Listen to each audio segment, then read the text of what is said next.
Shalom jemaat Gereja Kemah Injil Indonesia Jajar. Sebelum kita mulai ibadah, ada beberapa pengumuman. Di minggu ini persembahan kita khususkan untuk penginjilan, kegiatan gereja, persembahan kasih, dan perpuluhan. Jemaat bisa menyerahkan persembahan kepada ketua KP masing-masing atau kepada bendahara gereja, Ibu Nana dan Ibu Eni.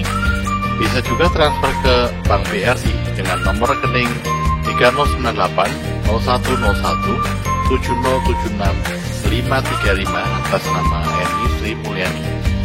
Selamat ulang tahun untuk Ananda Alvaro Tristan Gavril yang berulang tahun tanggal 10 September dan Bapak Aisaria Henry S. Iko tanggal 12 September. Demikianlah pengumuman minggu ini. Selamat beribadah. Shalom Bapak Ibu yang terkasih di dalam Tuhan. Sungguh kita mengucap syukur untuk kasih dan setia penyertaan Tuhan di dalam setiap kehidupan kita. Hari demi hari Tuhan selalu ada untuk kita. Dia tidak pernah meninggalkan kita. Mari kita memulai ibadah kita berdoa kepada Tuhan. Sungguh Tuhan, kami mengucap syukur untuk kebaikan-Mu, untuk kasih setia-Mu yang masih Engkau berikan bagi kami Tuhan. Kami sungguh bersyukur kami boleh mengenal Engkau, menerima Engkau sebagai Tuhan dan Juru Selamat kami pribadi. Terima kasih Tuhan untuk kesempatan yang indah pada saat ini. Kami boleh bersekutu bersama untuk memuji dan memuliakan nama-Mu. Kiranya Tuhan memberikan hikmat bagi kami, sehingga kami boleh memberikan yang terbaik bagi Engkau melalui ibadah kami pada saat ini. Terima kasih Bapa, dalam nama Yesus kami berdoa dan kami mengucap syukur. Amin. Sungguh pujian kita pada saat ini memberikan sesuatu yang terbaik bagi Tuhan. Kita memberikan kerendahan hati kita, karena segala sesuatu bukan karena kekuatan kita, namun oleh karena anugerah Tuhan.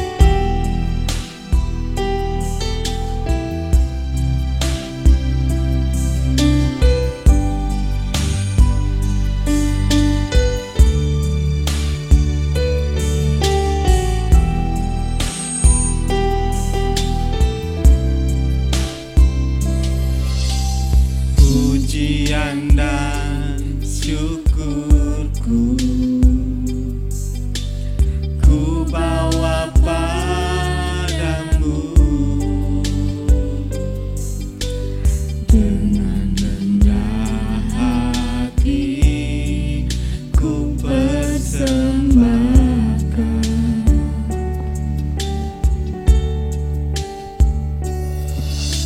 sadar bila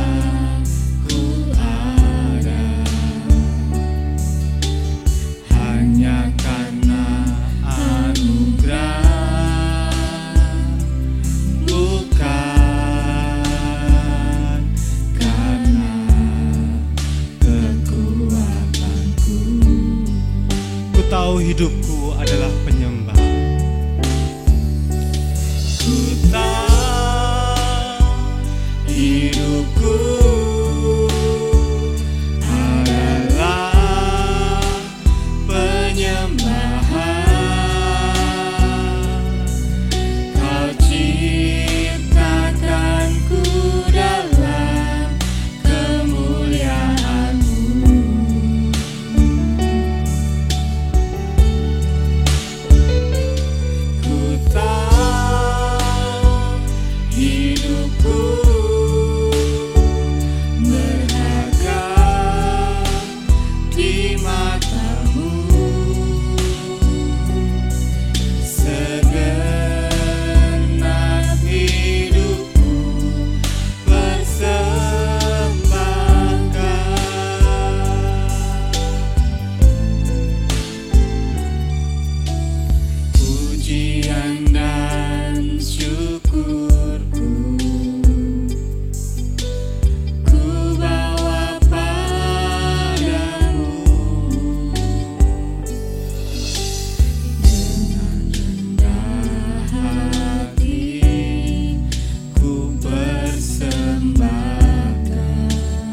Sadar bila ku ada hanya karena anugerah-Mu.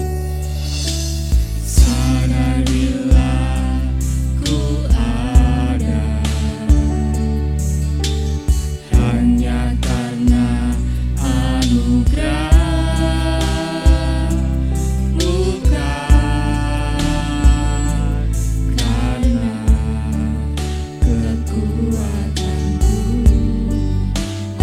hidupku adalah penyembahan. Ku tahu hidupku adalah penyembahan. Kau ciptakanku dalam kemuliaan-Mu.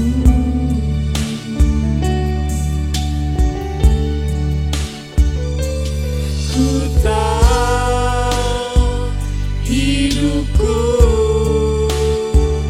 berharga di mata-Mu. Segenap hidupku persembahkan.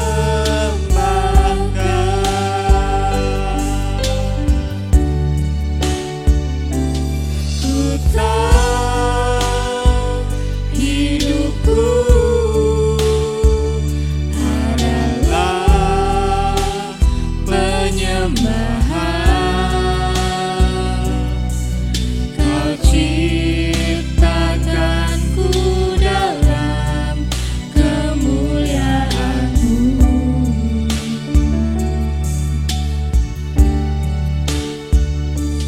Ku tahu hidupku berharga di mata-Mu. Segenap hidupku persembahkan.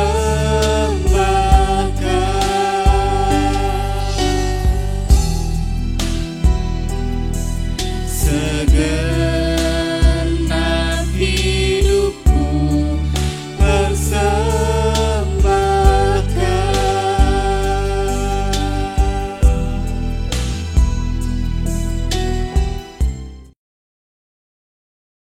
Jemaat Tuhan, kita akan mengawali ibadah kita khususnya dalam perenungan firman Tuhan dengan berdoa.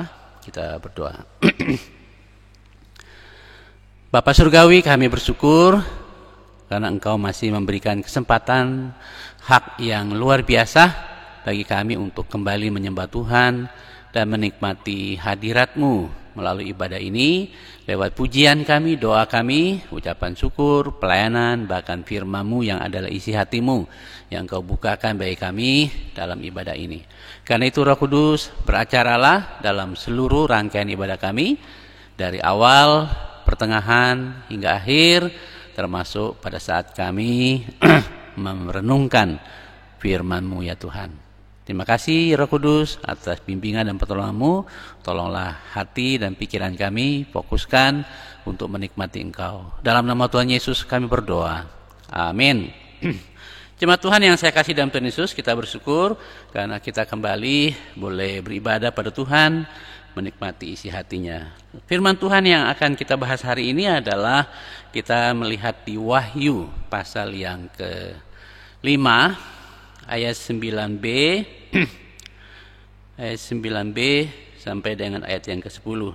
Dan mereka menyanyikan suatu nyanyian baru, katanya.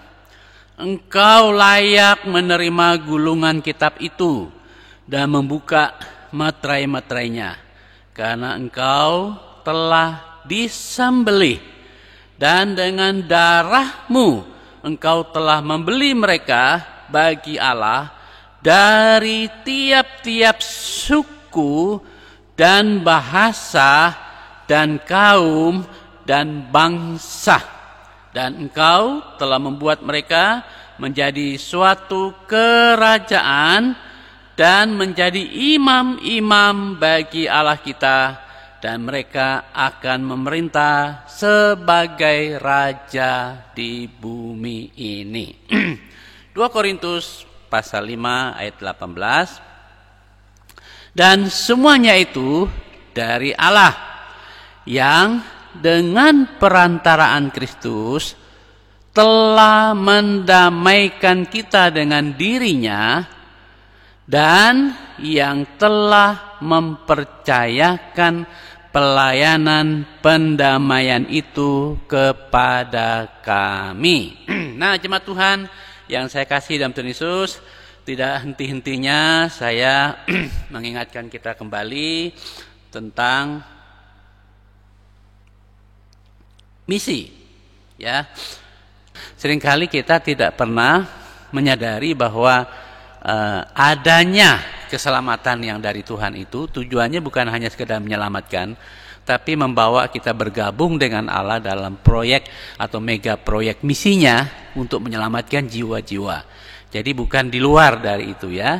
Kita diselamatkan, dimasukkan ke bahtera ini, bahtera Injil itu untuk dilatih, dibentuk untuk kemudian terjun bersama dengan Tuhan. Itu sebabnya salah satu agenda Allah di dalam kapal atau proyek besar Tuhan itu adalah melatih kita untuk menjadi dewasa. Karena itu tidak ada cara lain orang Kristen untuk bisa dewasa di dalam kehidupan rohaninya tanpa melalui misi. Jadi dengan kata lain, misi atau penginjilan, penjangkauan jiwa-jiwa melalui doa yang Bapak Ibu Saudara korbankan waktunya untuk berdoa, dananya, uangnya, waktunya atau tenaganya, bahkan dirinya sendiri untuk terjun langsung dalam misi, itu adalah sebuah bentuk proses untuk mendewasakan kita. Jadi karena itu jemaat Tuhan yang saya kasih dalam Tuhan Yesus, maka tatkala kita sudah bersama dengan Tuhan di kapalnya, ada banyak hal yang akan kita temukan di situ. Kita hari ini akan melihat apa sih rancangan utama, atau kalau kita mau katakan sebagai master plan utama Allah ya, dalam misinya bagi penjangkauan manusia di dunia ini ya. Kita akan belajar itu hari ini ya. Karena itu jemaat Tuhan, dari pelajaran atau firman Tuhan yang baru saja kita baca, ada dua rancangan utama Tuhan dalam misinya bagi manusia. Ya, sekali lagi ada dua rancangan utama Allah dalam misinya bagi penjangkauan manusia. Rancangannya yang pertama yang kita lihat di Wahyu pasal 5 ayat 9b sampai dengan ayat yang ke-10 adalah seperti ini. Menebus atau membeli baginya, bagi Allah, suatu umat dari segala suku bangsa yang ada di muka bumi ini untuk menjadi apa? Yaitu untuk menjadi milik Allah melalui apa? Melalui pengorbanan Kristus di kayu salib. Tidak ada cara lain untuk membawa manusia itu kepada Allah kalau di luar dari pengorbanan Kristus. Itulah sebabnya sejak manusia jatuh ke dalam dosa, hal yang pertama yang dilakukan oleh Allah untuk menyelamatkan manusia dari aibnya, dari dosanya, bukan usaha manusia. Pada waktu Adam dan Hawa berusaha menutup dirinya terhadap Allah dengan berbagai daun, Tuhan tetap bilang, oh itu karena kamu dua telanjang.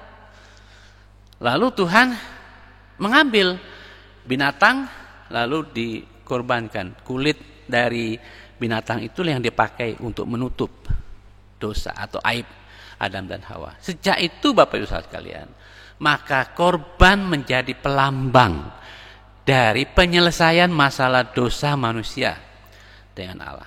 Dan itu terus-menerus dilakukan. Dan itu merupakan gambaran bahwa satu saat kelak akan ada korban yang sempurna, yang tidak ada aib, tidak ada celahnya. Dan satu-satunya korban yang diakui oleh Tuhan adalah anaknya sendiri. Itulah sebabnya melalui darah perjanjian. Artinya darah perjanjian itu artinya bahwa inilah satu-satunya yang Allah akui untuk menyelamatkan manusia. Oleh karena itu jemaat Tuhan yang saya kasih dalam Tuhan Yesus, kita melihat di sana untuk bisa membeli manusia yang sudah terjual, tertawan dengan cara menebus manusia, membayar kembali manusia itu kepada neraka atau iblis, yaitu harus ada korban. Dan korban itu telah dilakukan oleh Allah melalui diri anaknya sendiri. satu-satunya, yaitu Yesus Kristus. Karena itu maka melalui darahnya yang mahal, kata 1 Petrus pasal 1 ayat 18 dan 19, saudara perhatikan di sana ya. Sebab kamu tahu bahwa kamu telah ditebus dari cara hidupmu yang sia-sia, yang kamu warisi dari nenek moyangmu, bukan dengan barang yang fana, bukan pula dengan emas atau perak, melainkan dengan darah yang mahal, yaitu darah Kristus, yang sama seperti darah anak domba yang tak bernoda dan tak bercacat. Nah, Bapak Ibu sekalian, binatang yang kita persembahkan untuk coba menutup dosa kita di hadapan Tuhan, tentu mereka pertama hal yang prinsip yang kita perlu perhatikan di situ. Yang berdosa kan manusia. Nah, kalau manusia yang berdosa, masa yang bisa menutupi dosa kita binatang, itu kan tidak masuk akal. Yang kedua, tentunya binatang-binatang yang dikorbankan itu juga belum tentu sempurna benar. Maka karena manusia yang berdosa, yang diciptakan segambar dengan Allah, sejiwa dengan Allah yang berdosa, maka yang harus dikorbankan juga manusia. Tapi adakah manusia yang bisa atau yang punya standar atau memenuhi kriteria untuk benar-benar suci tanpa cacat bisa dikorbankan? Tentu tidak ada. Karena itu Yesuslah yang telah merelakan dirinya untuk berkorban. Darahnya yang tertumpah di kayu salib itu menjadi sebuah darah yang begitu mahal untuk membeli manusia supaya bisa dikembalikan untuk menjadi milik Allah, untuk menjadi umat kepunyaan Allah. Itu 1 Petrus pasal 2 ayat yang ke-9. Jadi Bapak Ibu sekalian, selain kita menjadi milik kepunyaan Allah, kita juga disebut di sana di Wahyu ini bukan saja milik kepunyaan Allah, tapi kita juga menjadi suatu kerajaan. Suatu kerajaan. Kerajaannya tentu bukan lagi kerajaan manusia. Dibeli untuk masuk ke dalam kerajaan Allah, sehingga kita bersama-sama dengan Kristus dalam kerajaannya memerintah dunia ini. Lalu cara yang atau rancangan yang kedua adalah Allah akan mengerjakan rancangan penebusannya ini melalui umat-umat pilihannya yang sudah dia gabungkan bersama dengan dia di bahtera Injil itu. Jadi diselamatkan untuk kita bersama dengan dia menjalankan visi dan misinya. Itu sebabnya dalam perjanjian lama maupun perjanjian baru, kita melihat dengan jelas sekali bahwa Alkitab menegaskan bahwa Allah menebus suatu umat dan mengerjakan karya penebusannya itu melalui umat yang telah ditebusnya, yaitu orang-orang percaya yang disebut sebagai bangunan Allah yang kemarin kita singgung, maupun juga sebagai tubuh Kristus. Jadi sebagai orang Kristen, sebagai orang percaya, sebagai gereja, menjadi bagian dari tubuh Kristus yang aktif, sehat, ya, kita adalah bagian di mana Tuhan mau supaya kita ikut serta di dalam program penebusan Allah. Dengan cara bagaimana? Yaitu saya dan Bapak Ibu Saudara sebagai anggota tubuh Kristus, kita akan hidup seperti domba di tengah-tengah serigala. Apa sih maksudnya di sana? Bapak Ibu Saudara tahu domba di tengah serigala? Apa artinya domba di tengah serigala? Artinya nyawa taruhannya, ya, nyawa taruhannya. Jadi ancaman itu selalu ada di dalam diri kita. Tapi itu memang bahagian kita, Bapak Saudara kalian. Itulah harga yang harus kita bayar dalam kehidupan kita, ya. Jadi karena itu jemaat Tuhan, kita harus bersama dengan Tuhan untuk siap dalam program penebusan Allah, melalui menyerahkan diri kita sebagai orang percaya, supaya kita selalu dipakai Tuhan, walaupun kadang harus bayar harga, seperti seekor domba yang hidup di tengah serigala. Itu program yang pertama. Program Allah yang kedua adalah kita juga dipercaya oleh Tuhan supaya orang percaya itu juga ikut program kerajaan Allah. Apa sih bedanya program penebusan dan program kerajaan? Program kerajaan Allah itu artinya program di mana kita berada pada wilayah kekuasaan Allah untuk memerintah, di mana saya dan Bapak Ibu Saudara sebagai anak Tuhan hidup di dalam suatu kerajaan. Kita harus tunduk dan taat kepada Sang Raja, ya.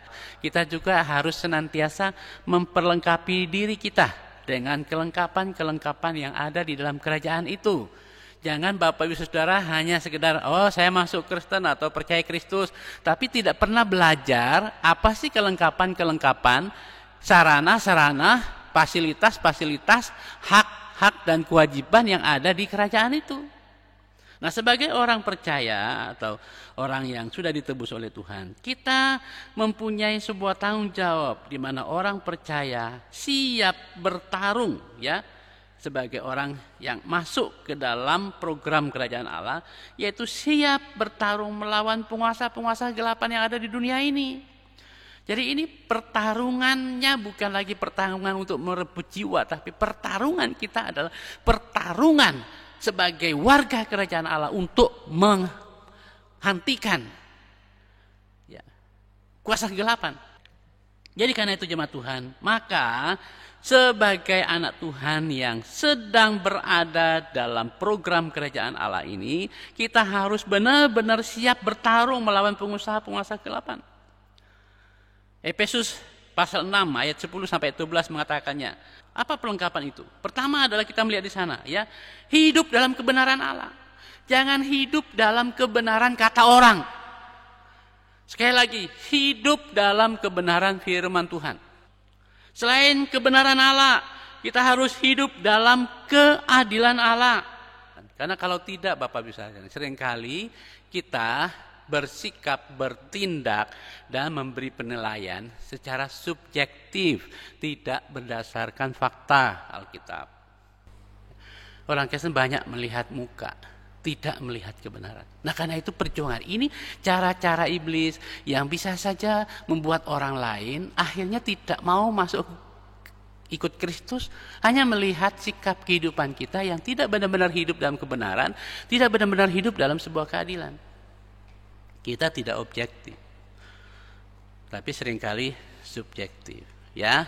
Jadi karena itu jemaat Tuhan yang saya kasih dalam Tuhan Yesus, yang berikut bukan saja hidup dalam keadilan Allah, tapi juga harus setia di dalam pemberitaan Injil yang mendatangkan damai sejahtera bagi dunia ini. Itu baca saja Bapak Ibu sekalian di Efesus pasal 6 ayat 13 sampai dengan ayat yang ke-20.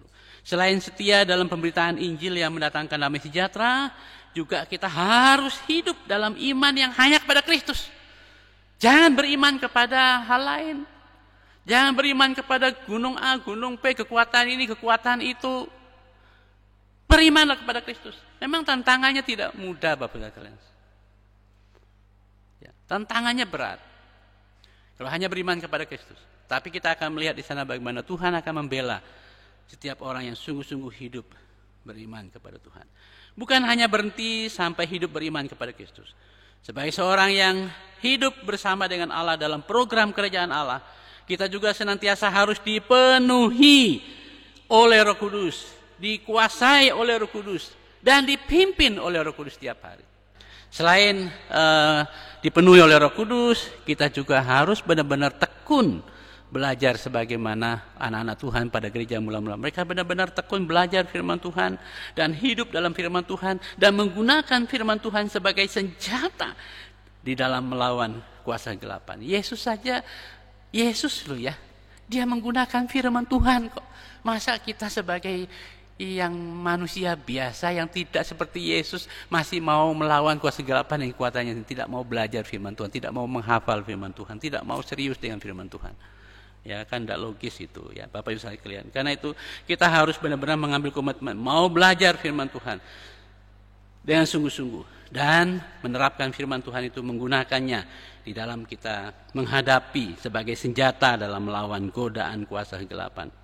Selain belajar firman Tuhan, harus juga memiliki kehidupan doa yang tekun untuk orang-orang kudus. Perhatikan di sana ya, untuk orang-orang kudus artinya orang-orang percaya, orang yang sudah diselamatkan, dan juga untuk para misionaris garis depan yang sedang melayani jiwa-jiwa suku-suku bangsa di seluruh dunia ini ya.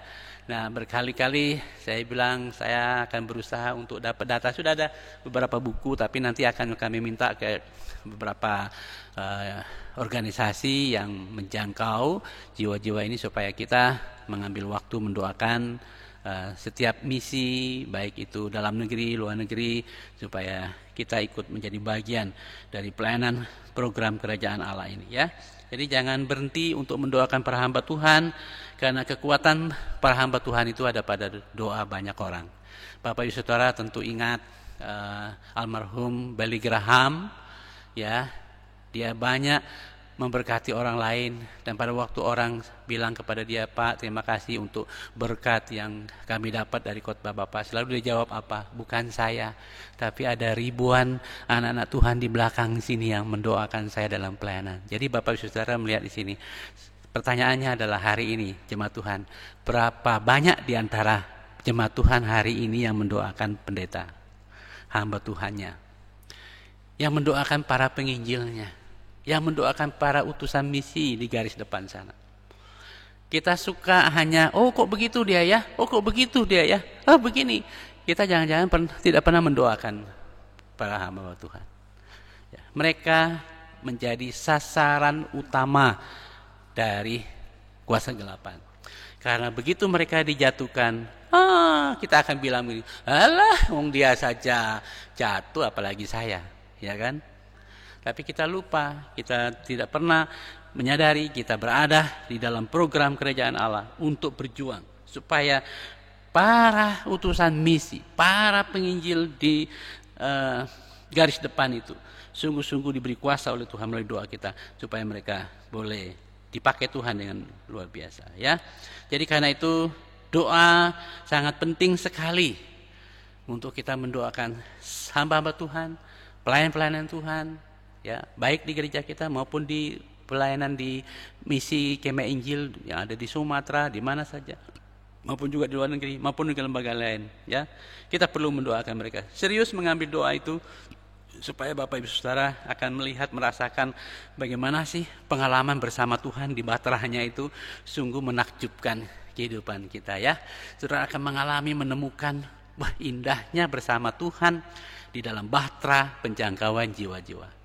Tapi kalau kita hanya ngomong dari luar, kita tidak pernah mengalami, oh begini toh rasanya, nggak akan pernah ya.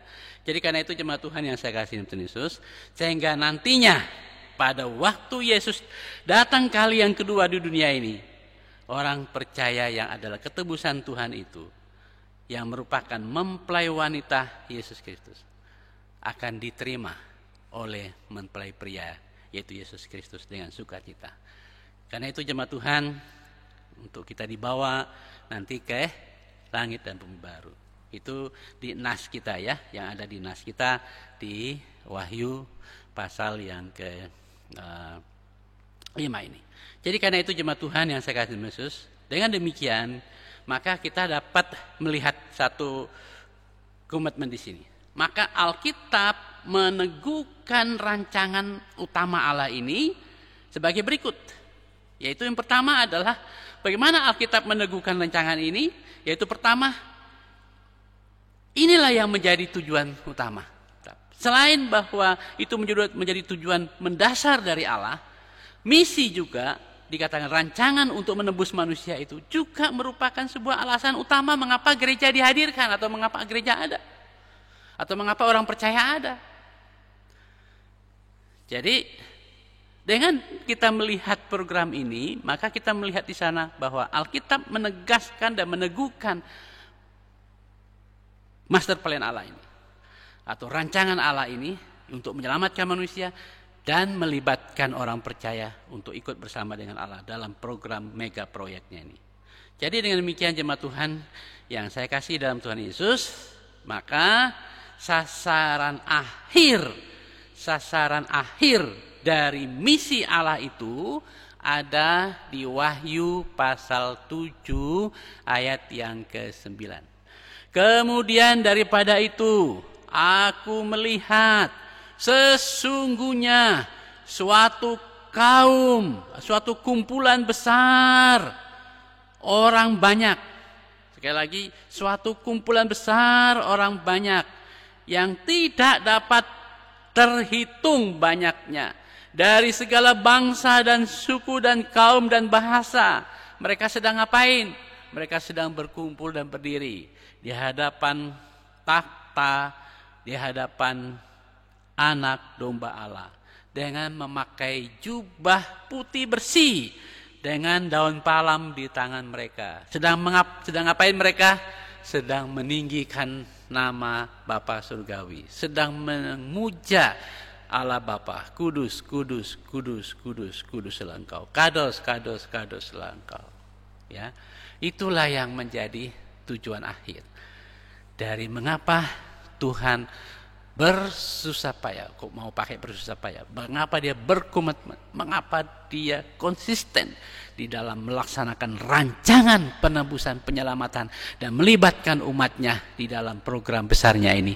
Karena satu saat yang dia rindukan menjadi visinya adalah semua suku bangsa di seluruh dunia ini akan berdiri di hadapan Tuhan dengan daun palem di tangannya, dengan pakai pakaian jubah putih yang bersih di hadapan Tuhan, karena sudah ditebus oleh Tuhan, sudah disucikan oleh Tuhan, dan semua umat manusia itu akan berkata, kudus, kuduslah Engkau. Itulah saatnya dunia akan tahu bahwa hanya ada satu Allah yang layak ditinggikan, tidak ada Allah lain yang perlu ditinggikan. Dan disitulah nanti saatnya semua musuhnya, semua lawannya akan bertekuk lutut dan berkata, Engkau anak Allah, Engkaulah Allah yang sesungguhnya.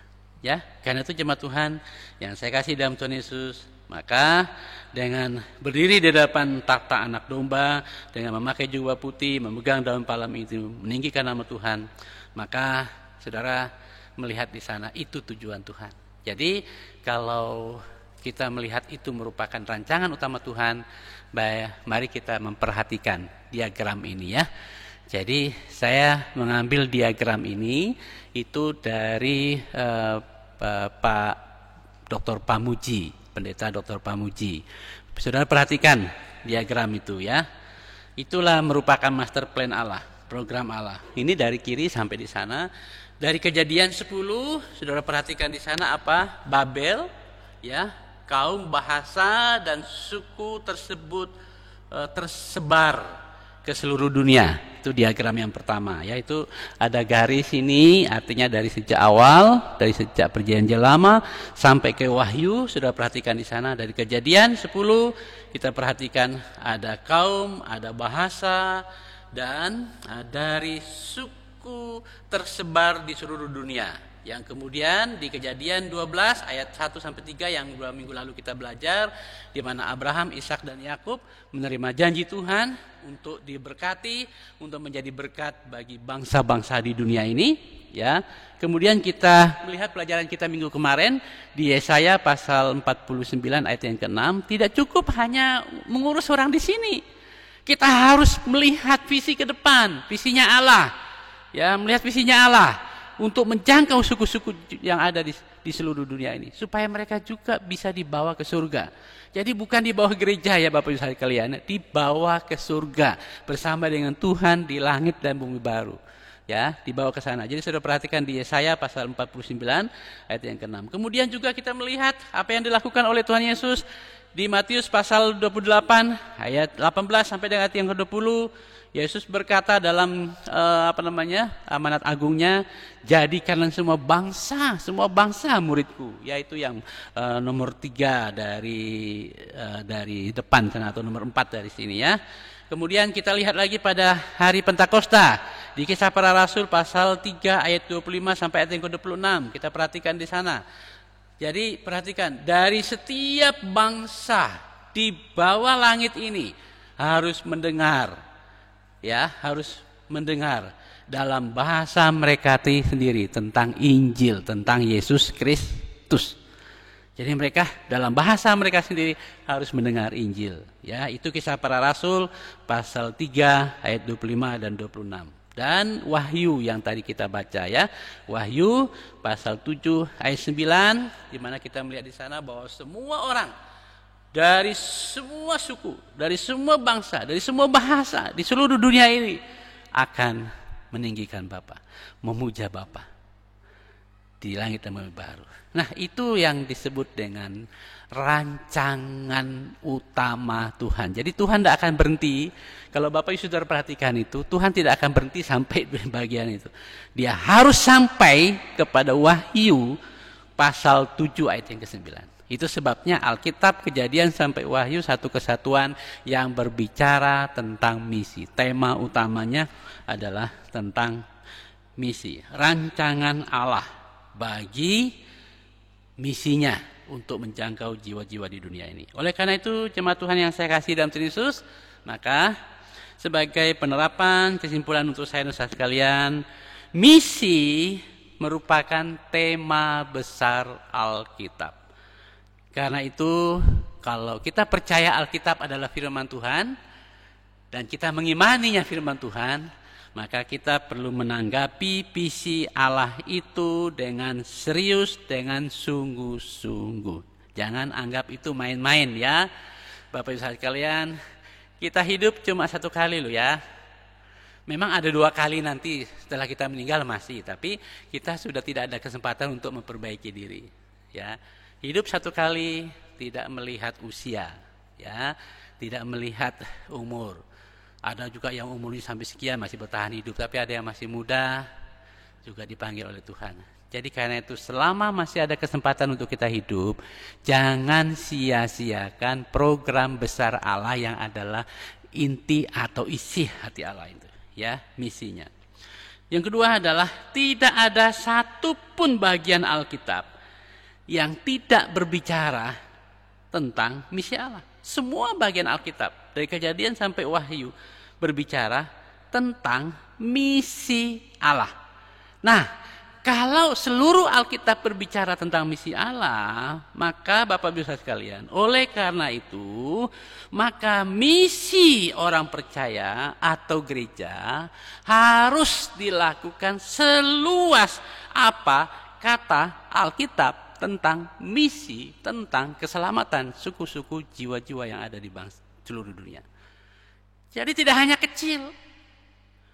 Kalau seluruh Alkitab berbicara tentang misi, berarti maka misi orang percaya, misi gereja harus seluas apa yang dikatakan oleh Alkitab tentang penyelamatan manusia. Jangan berhenti. Sekali lagi saya mau katakan Bapak Ibu Saudara, kalau bekerja di sebuah perusahaan, di sebuah lembaga, ada ownernya, ada JM-nya atau direktur utamanya. Mereka punya visi, mereka punya program. Tapi Bapak Ibu yang bekerja di sana lalu tidak mengikuti prioritas mereka. Apa yang akan terjadi dengan saudara? Apa yang akan terjadi? Akan disebut sebagai apa? Karyawan yang suka membangkang. Mungkin bukan hanya itu. Lah ini tidak searah, tidak selaras dengan kita, ya udah dipecat aja. Dipecat. Itu di dunia ini.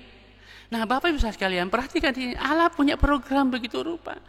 Dia membawa saya dan saudara supaya kita ikut dengan dia. Maka kita harus juga belajar bayar harga. Bapak Ibu Saudara tentu sudah belajar banyak bagaimana ikut di sebuah lembaga, di sebuah yayasan atau organisasi.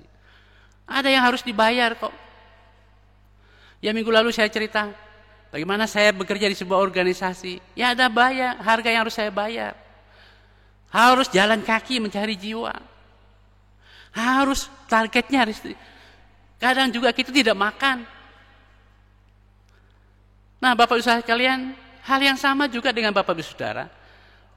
Kalau bekerja di sebuah perusahaan, ya mau tidak mau harus masuk tepat waktu. Kalau nggak tepat waktu akan dipotong gajinya. Itu kan harga yang harus dibayar. Karena Anda memprioritaskan apa yang menjadi prioritas bagi lembaga di mana Anda bekerja. Ya memang Tuhan tidak pecat kita ya.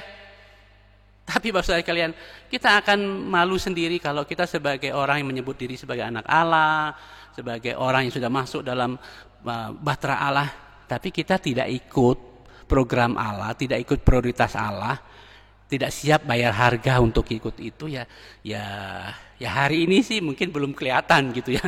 Hari ini belum kelihatan, tapi nanti satu saat semuanya akan diperlihatkan di video atau film besar.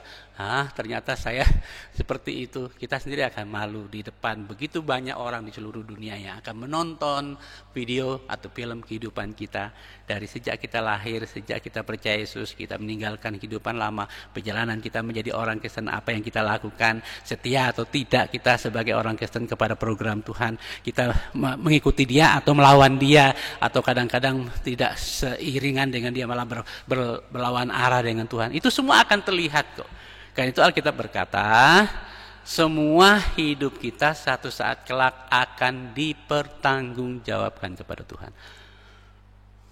Kalau di dunia ini mungkin masih bisa kita tarik ulur, mungkin masih bisa mencari pengacara yang bisa menolong kita. Tapi nanti di sana tidak akan ada waktu untuk tarik ulur, juga tidak akan ada pengacara yang bisa membela kita untuk menyelamatkan kita dari kekurangan kita. Ya, karena itu jemaat Tuhan yang saya kasih dalam Tuhan Yesus, maka kalau gereja itu sungguh-sungguh percaya kepada Kristus yang telah mati di kayu salib, karena menjadi prioritasnya untuk menyelamatkan jiwa-jiwa sampai rela berkorban, maka kita pun harusnya punya visi atau misi yang sedalam salib Kristus. Siap mengasihi jiwa-jiwa, siap mengorbankan banyak hal untuk menjangkau jiwa-jiwa. Itu yang kita melihat di Markus kemarin 8 ya. Jadi karena itu jemaat Tuhan yang saya kasih dalam Tuhan Yesus, kita sebagai anak Tuhan jangan hanya tinggal diam. Kalau Bapak Ibu Saudara hari ini merasa masih sulit, mulailah dengan ambil waktu serius untuk berdoa. Bapak, saya mulai mengerti tujuanmu, sasaranmu, programmu, saya bagian dari programmu, tubuhmu, saya ikut. Ambil waktu untuk berdoa. Syukur-syukur satu saat Bapak Ibu Saudara sudah mulai menata dirinya dengan bertumbuhnya kita menjadi dewasa. Sehingga tatkala kita sudah jadi dewasa, kita sudah mulai mandi sendiri, sudah menata kehidupan kita, prioritas Tuhan, prioritas ini dan sebagainya, termasuk keuangan kita tata kembali. Itu bukti kita sudah dewasa, mandiri, ya. Dan bagaimana kita bisa memikirkan pekerjaan-pekerjaan Tuhan selanjutnya di sana. Selain itu, satu hal yang harus kita pikirkan secara dalam hati kita. Sungguhkah Bapak Ibu Saudara mengasihi Tuhan karena Dia lebih dulu mengasihi kita, sehingga mengubah kasih kita untuk mengasihi Tuhan dan mengasihi jiwa-jiwa? Kalau benar Bapak Ibu Saudara kalian, maka satu hal yang akan ada dalam hati kita yang terdalam, pasti setiap anak Tuhan yang sungguh-sungguh bergabung dengan Tuhan di bahtera Injilnya itu tahu persis kerinduan Bapa. Kerinduan Bapa adalah apa? Kerinduannya di Wahyu 7 ayat 9. Dia merindukan seluruh bangsa ini akan berkumpul di hadapannya di langit dan bumi baru untuk meninggikan Dia. Itu kerinduan yang terdalam. Pasti Bapak Ibu Saudara yang ada di dalam bahteranya akan menangkap visi itu. Tapi jika Bapak Ibu Saudara di luar itu, Saudara tidak akan pernah menangkap itu. Karena bagaimana bisa menangkapnya? Saudara tidak bersama dengan Dia di bahteranya. Ya, perlu diselamatkan lagi, perlu Bapak Ibu Saudara mereview dirinya sendiri, coba mengoreksi apakah saya benar-benar sudah jadi lahir baru atau hanya menjadi Kristen. Ya, Bapak Ibu sekalian perlu mengoreksi hati kita supaya Bapak Ibu Saudara jangan menyia-nyiakan waktu Anda di sini, buang waktu untuk bergereja, untuk melayani Tuhan, tahu-tahu setelah sudah sampai di langit bumi baru, nama kita tidak tercantum di buku induk yang ada di kapal Batra itu. Loh, mana ini ya? Tidak ada nama kita. Ya, akhirnya sia-sia kita protes. Saya kan setia sekali ke gereja, beribadah berkali-kali, melayani Tuhan, berbuat ini dan seterusnya. Tapi Tuhan bilang, maaf ya, aku tidak kenal kamu. Soalnya namamu nggak ada di sini. Ternyata belum terdaftar di dalam Batra Injilku ini, belum bergabung dengan saya. Nah, kan kita akhirnya gigit jari. Ya, karena itu jemaat Tuhan yang saya kasih dalam Tuhan Yesus, sekali lagi dengan demikian kita sudah tangkap ya, rancangan utama Allah adalah menebus, membeli jiwa-jiwa yang sedang ditawan oleh iblis untuk menjadi milik kepunyaan Allah melalui pengorbanan Kristus, melalui darah Kristus. Yang kemudian yang kedua, Tuhan mau supaya saya dan Bapak Ibu Saudara, semua jiwa-jiwa di seluruh dunia yang sudah dibelinya, sudah masuk ke dalam Batra Injilnya, Tuhan mau supaya kita ikut bersama dengan Dia di dalam program, dua program Allah, yaitu program penebusan dan program kerajaan Allah. Ya, program penebusan, program penebusan Allah dan program kerajaan Allah. Ya, jadi dengan demikian, jemaat Tuhan yang saya kasih dalam Tuhan Yesus, kiranya Tuhan memberkati saya dan saudara sekalian. Semakin saudara mengerti prinsip kebenaran ini, jangan keraskan hati kita. Mari dengan tenang hati, dengan serius hati. Jangan karena Pak Sas yang menyampaikan, saudara baca Alkitab saja ya. Sampai saudara berjumpa dengan Tuhan di dalamnya. Syukur-syukur jika Bapak Ibu Saudara bisa ikut kursus-kursus yang berbicara tentang hati Bapa. Supaya Bapak Ibu Saudara bertemu dengan Tuhan. Bukan kursus itu bukan ngisi di sini ya, ngisinya di sini. Itu sebabnya Kairos misalnya satu contoh ya, dia tidak masuk di kampus-kampus. Dia bukan seminar ya, bukan. Dia kursus. Bukan seminar, kursus. Kursus itu beda ya. Kursus itu adalah pembentukan pertemuan kita dengan Sang Pemilik hidup. Karena itu Bapak Saudara, kalau saudara masuk ke Kairos, ikut kursus Kairos hanya dengan berusaha mengisi otak saudara, saudara akan selesai ya kosong, tidak akan ketemu. Karena saudara tidak masuk dalam tujuan Tuhan, yaitu berjumpa dengan Tuhan dari Alkitab dan Alkitab dan Alkitab dan Alkitab. Karena seluruh isi Kairos itu adalah Alkitab. Dia tidak keluar dari sana ya. Jadi karena itu jemaat Tuhan yang saya kasih dalam Tuhan Yesus, Tuhan kita bersyukur, Tuhan berkati saya dan saudara sekalian, karena Dia sudah berbicara kepada kita. Mari kita mendengar, kita siap mempraktekkan.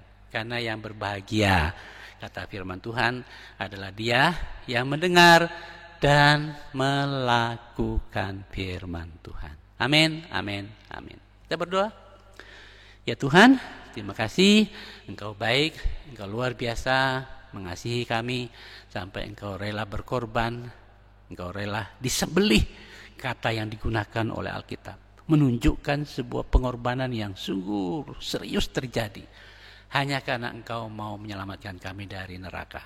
Dan berkati kami supaya sungguh firman Tuhan yang kami belajar bersama hari ini boleh Engkau meteraikan di hati kami, sehingga sungguh terjadi perjumpaan kami dengan Tuhan melalui firman-Mu, bukan dengan apa yang hamba-Mu katakan, tapi tunggu setiap jemaat-Mu, setiap anak-anak Tuhan yang mendengar firman ini, dan orang lain yang juga mendengar firman ini, sungguh-sungguh rindu supaya sungguh berjumpa dengan Tuhan dan mengalami Tuhan. Karena itu tujuan Tuhan bagi kami. Dan sekali lagi Bapa, mohon Kau bekerja dalam hati kami oleh Roh-Mu yang Kudus untuk menerangi hati kami dan menerangi firman-Mu ya Bapa.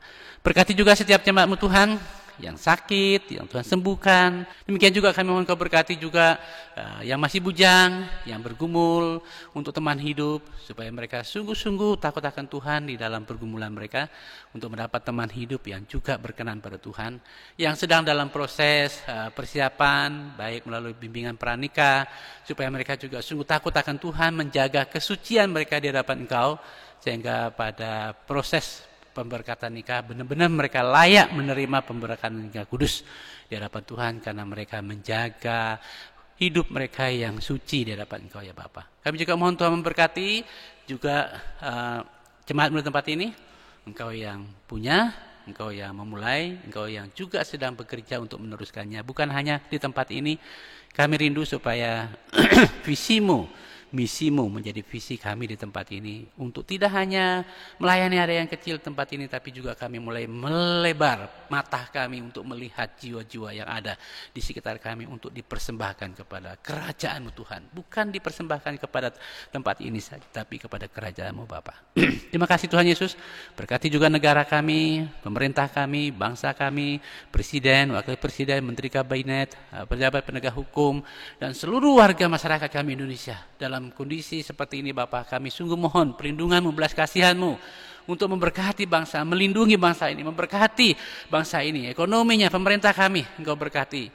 Dan memberkati juga pelayanan yang dilakukan, penyembahan yang dilakukan oleh setiap anak-Mu, baik di rumah maupun di gereja ini. Tuhan memberkati, baik yang ambil bagian dalam singer, liturgos, pemain musik, pembagian CD, dan juga anak-anak Tuhan yang ambil bagian dalam doa, pelayanan, persembahan, baik milik-Mu yang dikembalikan, yaitu persepuluhan, persembahan kasih, bahkan korban-korban kami untuk benih Injil-Mu Tuhan, benih ilahi, kami mungkin mulai menyisihkan untuk misi dan penginjilan. Tuhan juga memberkati ucapan syukur kami, pelayanan anak-anak Tuhan di rumah masing-masing. Tuhan berkati, dan biarlah Engkau menjadikan kami berkat untuk bangsa, lingkungan, masyarakat di mana kami berada. Karena itu, saudara kasih dalam Tuhan, terimalah berkat dari Allah Bapa, Allah Roh, dan Tuhan kita Yesus Kristus yang hadir dalam hidup saya dan Bapak Ibu sekalian melalui kehadiran Roh-Nya yang kudus, yang berkomitmen menyertai saya dan saudara sekalian yang ikut Dia di dalam bahtera Injil-Nya untuk menjangkau jiwa-jiwa sampai akhir zaman, sampai Yesus datang kali yang kedua menjemput kita, anak-anaknya. Haleluya, haleluya, amin.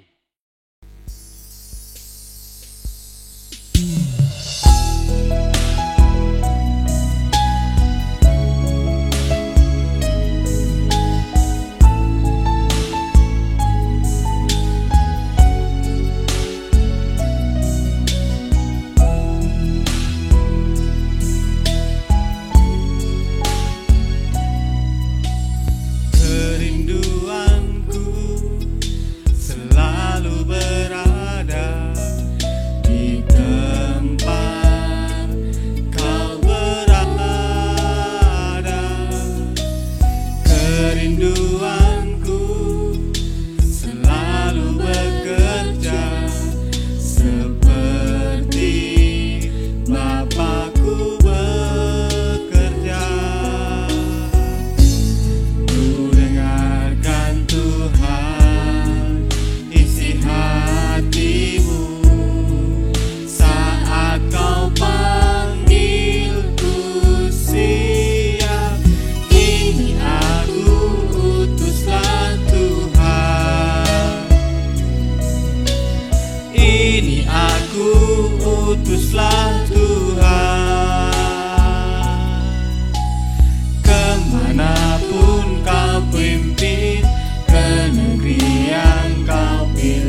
Aku utuslah Tuhan, kemanapun kau pimpin.